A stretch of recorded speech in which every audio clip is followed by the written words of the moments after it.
In this video, we're going to be taking a look at creating a checkered flag with CorelDRAW. Now, I had a customer recently ask for a design, real simple design, for a window decal that had a checkered flag with their name below. And I did not have a checkered flag rhinestone template that was going to work for that purpose. So I do what I always do. Go to Google, type in checkered flag, and pick out a reference image of some kind. So I go to Google Images here and pulls up all kinds of checkered flags, and I just kind of scroll through here and see what I might like. And I did see a couple of them that would work well, and I thought this one right here would actually work very well for this particular purpose and would convert very well to rhinestones as well. So I simply click and drag right into CorelDRAW, and there is my checkered flag. Now the next thing to do is to size this to about the size that I'm looking to make, which in my case is about 5 inches or thereabouts is what I would like to see. So once that's done, I could add a uniform transparency here inside CorelDRAW if I want to. Wouldn't be necessary totally for this particular example, but it just kind of lightens our bitmap. If we want to do that, we can. The next step then would be to create an object that is going to represent my rhinestone, which in my case I'm going to do SS10 stones.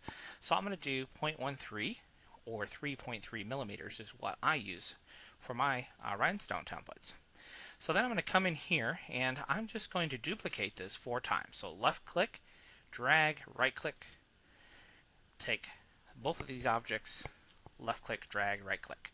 And what I'm doing here is just kind of taking these objects and seeing if they would fit in that square with the necessary spacing that we need to work with rhinestones. And it would appear at 5 inches it'll actually work quite well. So let's go ahead and delete those because we don't need those anymore. So then the next step is to go ahead and lock down by right clicking on the object and locking down our bitmap. I'm then going to grab my pen tool here in CorelDRAW. Now, because I have nothing selected, if I right click, for say example on purple, the outline property is going to be default to purple. So as I draw out my line, it's going to be purple. And what I did was I drew out straight line segments at every point where the curve changes. So on the bottom here, let's go back to our pen tool, do the same thing. Click, curve changes right here, goes in the opposite direction and ends right there. Spacebar to get out of my pen tool. I'm then going to grab my shape edit tool here, and on my top line just right click to curve and change these straight line segments to curve line segments. Right click to curve and just position that exactly where we want to, and that looks pretty good. I'll be happy with that. But right here, I'm going to right click and choose smooth. I always use that smooth option. It gives it a nice smooth flow. Whether it needs it or not, just go ahead and right click on the object here to curve and take that curve object and slide it right up there. Same thing here, right click to curve and bring that curve object down, and always right click, smooth it out. Alright, so we created a reference line at the top and the bottom. Now the next thing we need to do is get rid of our outline properties. Just right click on that little X so there's no outline properties, and then we need to choose a stone color, which I'll choose this yellow color. And now I can take the top and bottom object and go ahead and stone this. So I selected a size of 3.3 at 0.4 spacing and choose add stones. And when it adds these stones, it adds it as a blend. So I always have my blend docker open here in CorelDRAW. I'm going to click on the top blend group, and you can see we have 11 objects. And on the bottom blend group, we have 14 objects. So that is one too many at the top. So I'm just going to undo that blend, and I'm going to right click and unlock my object, and then I'm going to take that and I'm going to make the whole thing just a little bit smaller because we need 10 objects. So let's go ahead, choose add stones, and look and see, aha, now we have exactly 10 stones, which is what we wanted. So let's go ahead and choose add stones. Now the bottom one, because this line is a little bit longer, it's going to want to add more stones, but we need these stones to be even numbered. So let's go ahead and drop that down with that blend selected, drop it down to 10 and hit apply. And now we have an equal number of stones at the top and at the bottom, which is what we need for this particular design. Now, because we unlocked our object to scale it, we need to relock it. Relock that bitmap by right-clicking and choosing Lock Object. Now from here, now we can go ahead and draw out a line from top to bottom each one of these stones. So let's go ahead and right-click with nothing selected. Let's right-click on our red. That defines our new outline color. Grab our pen tool and begin drawing. So from the top stone down to the bottom stone. Once I have that bottom node placed, I hit the space bar and the space bar again. And do the same thing over and over, center to center, again.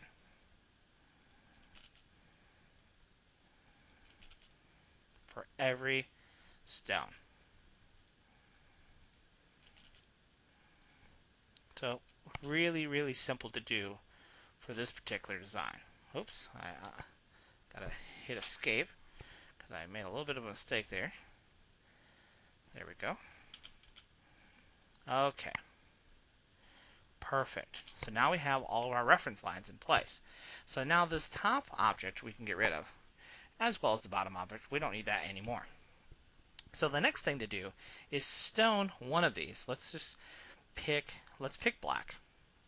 Because ultimately half of our stones are going to be black. Half of our stones are going to be some other color than black. So let's go ahead and pick that and then choose Add Stones.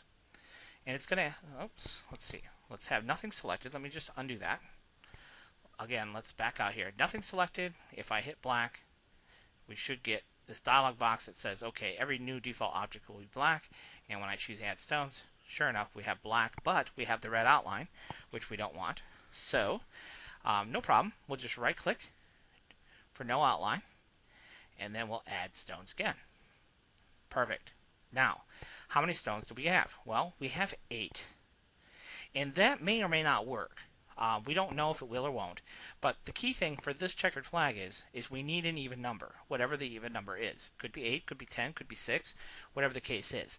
Let's come here somewhere in the middle, and let's add some stones there. And if we do that, you can see we have 7.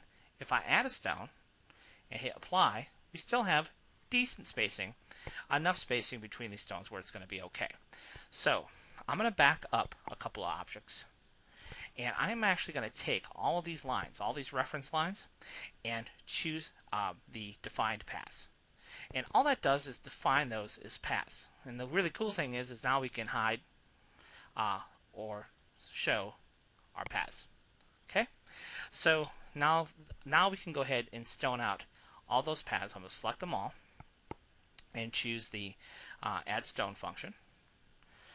So we'll go ahead and add stones to all those paths. And again, the first one we know has 8. The second one only has 7. So let's go ahead and increase that.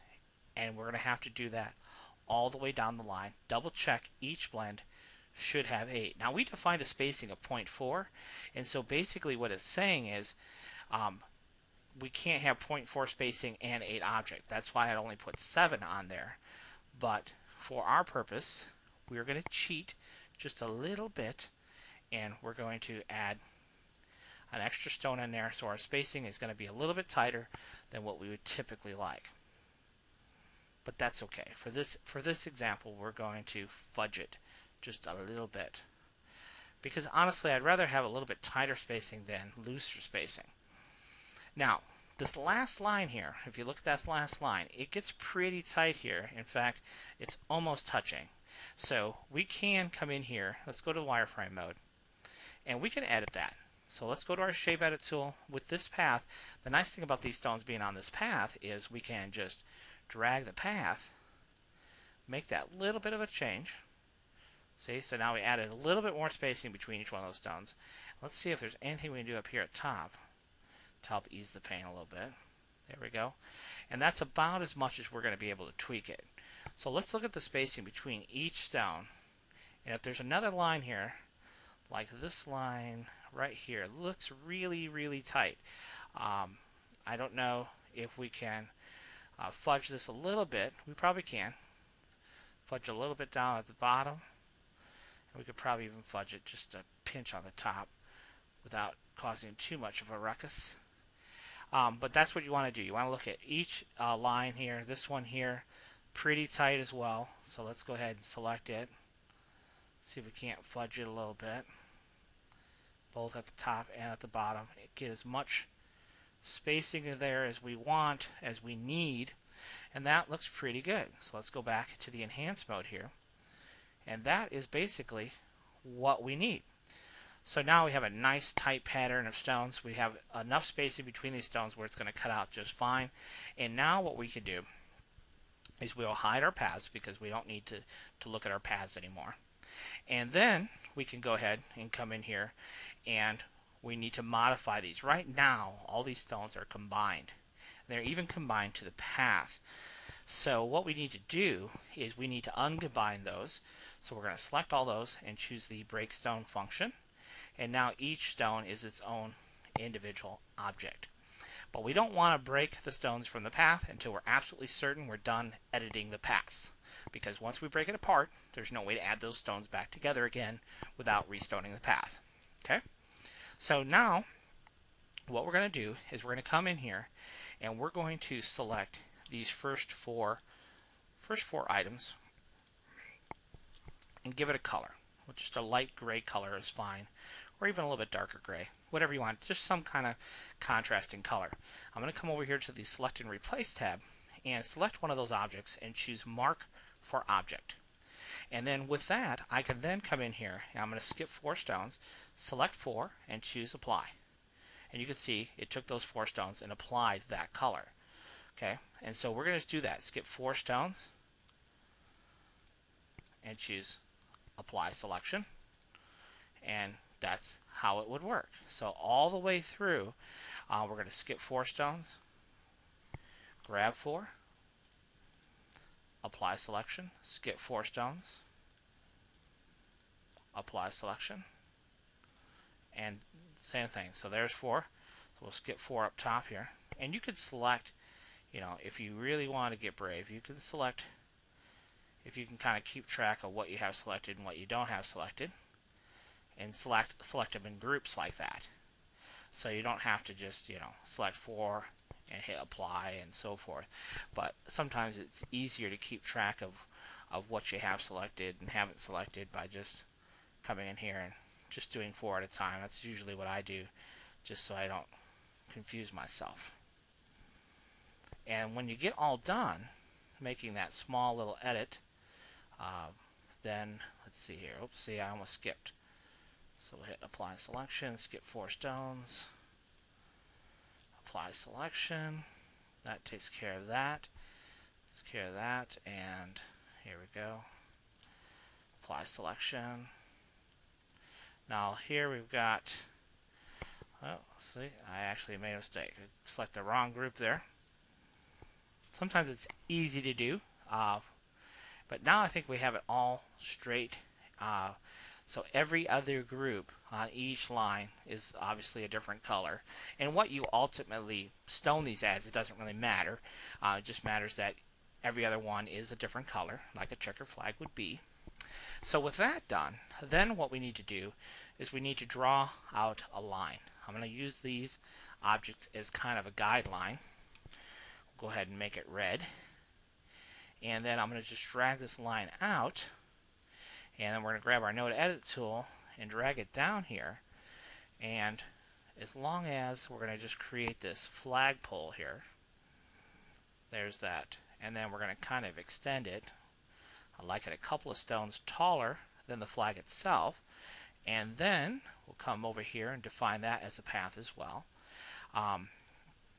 But then what we'll do is we're going to go ahead and choose the add stones to that, and there it is. So then we just come over here and move this over like so, and there we have it. So we have our flagpole now, and we can get it a little bit closer maybe. There, I think that looks pretty good. And then I'm just going to go ahead and select that and choose the break stone function, and then we'll go ahead and delete our path, because we don't actually need that path anymore. So that takes care of that, and then I'm going to come up here and move this over like so, somewhere out here in space. There it is, and duplicate it. So we'll hit the plus, and then we'll mirror it. And for simplicity's sake right now, I'm just going to group it. So Control group. We wouldn't have to do that, but I did group it. And I'm just going to move it over. Now what we have to do is determine at what point is this flag going to crisscross. And I think it's going to crisscross right at this point here. So we're going to select this object and move it over to the center. And you can see now those two objects are kind of touching one another. So let's ungroup. Right click on the object and ungroup. And all we're going to do is move this one over just a pinch and move this one over an equal pinch to create that spacing that we need. So move it over a pinch, equal pinch, and now we have the minimum spacing that we need, and it doesn't affect, let's see, let's just move it over just another little bit. Okay? But when you stand back and look at it, the pole still looks like it's, we moved it such a minuscule amount that it looks great. So now we have our completed checkered flag. So all we would have to do is add our text below, and we have our finished design. So you can see it's fairly straightforward creating rhinestone designs in CorelDRAW when they're fairly simple designs. More complicated designs obviously would be a little bit more complicated, but I can tell you one thing. I don't know that any type of rhinestone software, if we were to just import this bitmap, would give us very good results. We have to have a pretty decent quality bitmap to start with. Maybe we could have vectorized this before we stoned it for some of those other programs, but honestly, for the 10 or 15 minutes it took to create this design, I don't think you could have gotten a better looking design with any type of automation that we just click a button and it creates the design. I don't know it. I've never seen it. I've never seen it demonstrated that way. And of course, now you know how to do it right here inside CorelDRAW. Thanks for watching.